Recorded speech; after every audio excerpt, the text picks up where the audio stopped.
Hey everyone, welcome back to channel.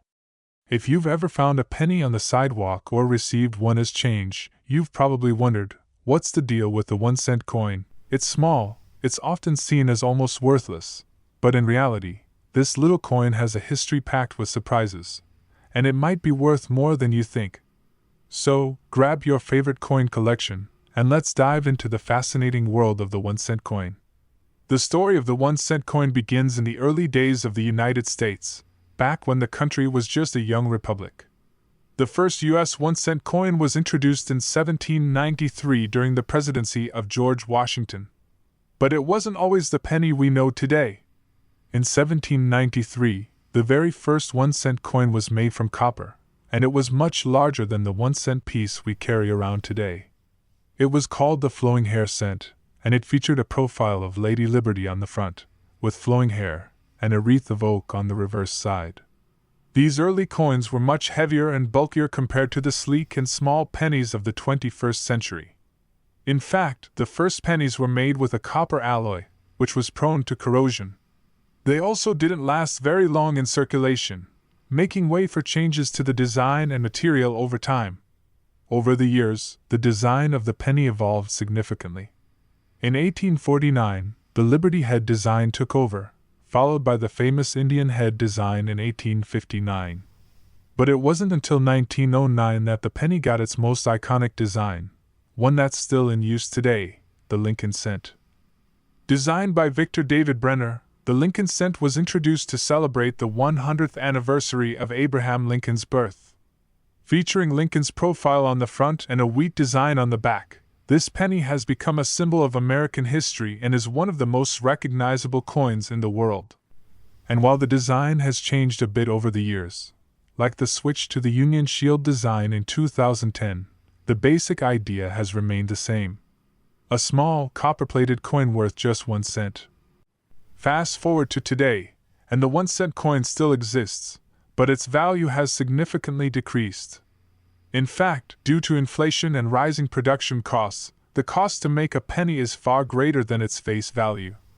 According to the U.S. Mint, it costs about 2.1 cents to make each penny, which means the government is losing money every time one of these coins is produced. So why keep making them? Well, despite the rising cost of production, the penny still plays an important role in everyday transactions, especially in the retail world. Plus, the cost of eliminating it would be quite high, as there are billions of pennies in circulation today. But here's something you might not expect. Even though the penny's face value is small, it's still a crucial part of our economy, and its total worth in circulation is actually staggering. As of 2023, there are approximately 150 billion pennies in circulation. That's 150 billion 1-cent coins still floating around in the hands of Americans, businesses, and banks. So when you add it all up, the total face value of all the pennies in circulation comes to about $1.5 billion. Crazy, right? And if you think about it, that's just the pennies people use day to day. There are also millions of pennies sitting in jars, drawers, and containers across the country, waiting to be counted or spent. Now I know what you're thinking, but still, what can you really buy with a penny today? Well, let's take a closer look. Today, the purchasing power of a single penny is limited, but it's not completely useless. In fact, there are still certain small purchases that might cost just a penny, especially in places like vending machines, or for rare promotional deals. And for those of you who are collectors, pennies, especially rare ones, can have significant value. For instance, certain years of pennies, like the 1909 SVDB Lincoln cent, can sell for hundreds or even thousands of dollars in excellent condition. Coin collectors, also known as numismatists, are always on the lookout for pennies that have rare errors, such as double strikes, missing elements, or unusual mint marks. These pennies can fetch prices far above their face value. So what's next for the penny? Will we see the end of the 1-cent coin in the near future? Many have argued that it's time to retire the penny altogether. Countries like Canada have already eliminated their lowest denomination coins, and there are debates in the US about whether it's time to follow suit. However, there's still no definitive plan to phase out the penny in the US. Yet, its future remains uncertain, especially as digital payments and credit card transactions become more popular. So, whether you see them as just pocket change or as a piece of American history, the 1-cent coin has had, and still has, a significant role to play in our lives.